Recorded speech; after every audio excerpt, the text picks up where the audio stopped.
Келесі қарастыратынымыз бұл үшінші есеп. Үшінші есеп мынадай екен. 2х-тің квадраты қосылған 3х келесі азайтылған 5 еселенген түбірдің астында 2х-тің квадраты қосылған 3х қосу 9 келесі қосу 3 тең 0 екен. Ал енді осы берілген теңдеуді шығару үшін иррационал теңдеуі бұл бірінші анықталу облысын ескеруіміз керек. Яғни анықталу облысы 2х-тің квадраты қосылған 3х қосу 9 үлкен немесе тең 0 болу керек екен.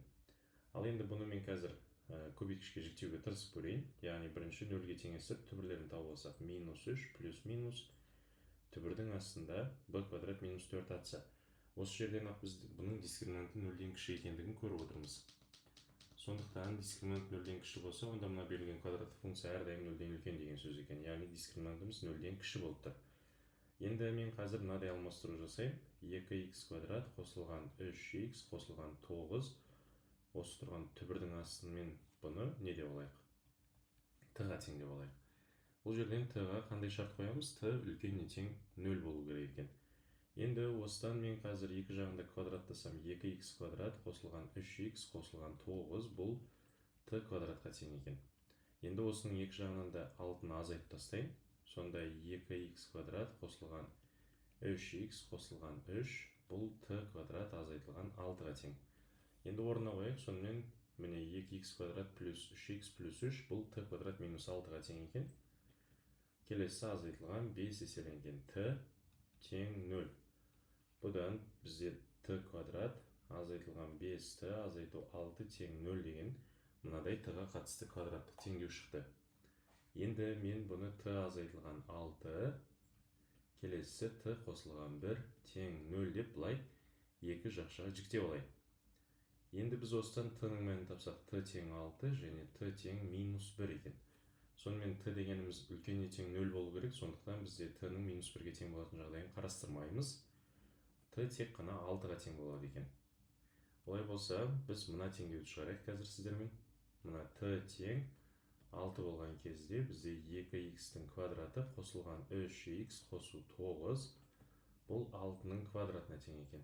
Сонда 2х квадрат қосылған 3х азайтылған 27 тең 0 деген шықты. Енді осыдан x1, x2-ні табайық. x1, x2 минус 3 плюс минус түбірдің астындағы 9 келесі азайтылған 4 еселенген 2 көбейтілген минус 27 және де бөлінген 2 көбейту 2. Минус 3 плюс минус 9-ды шығарып жіберейік. Сонда одан 3 шығады, түбірдің астында бізде 1 қалатында. 9-ды шығарып жіберген кезде мұнда 3 қалады. 3 пен 2-ні бөлсек 6, 24, 24-ке 1-ді қоссақ 25. Яғни түбірдің астында 25, одан 5, сонда бұдан 15 бөлінген 4 деген шығады екен. Ал енді осыдан минус жағдайын алып қарастырсақ, минус 18 бөлінген 4, яғни бұл минус 9 бөлу 2. Енді плюс жағдайын алып қарастырсақ, 12 бөлінген 4 бұл 3-ке тең екен. Сонымен бұның берілген иррационал теңдеудің анықталу облысы бізде -х-тен плюс х-ге дейін тең болады екен. Яғни түбір астында тұрған өрнек әрдайым 0-ден үлкен. Яғни біз x-ті таптық. Ал мына тұрған Т тең минус 1 болатын жағдайын қарастырсақ, x тиісті бос жиын дегені болады екен. Себебі көріп отырғандарыңыздай түбір астынан теріс сан шыға алмайды екен. Яғни нақты сандар жиынды. Сонымен бұл есептің жауабын жазайық. Сонда x тиісті минус 2-ден 9 және 3 деген мына 2 сан екен. Бұны кейбір оқушылар аралық деп ойлап қалуы мүмкін. Яғни минус 2-ден 9-дан 3-ке дейін деп. Бұл аралық емес.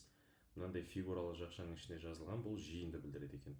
Яғни 2 элементтен тұратын жиын деген сөз ғой, былайша айтқанда.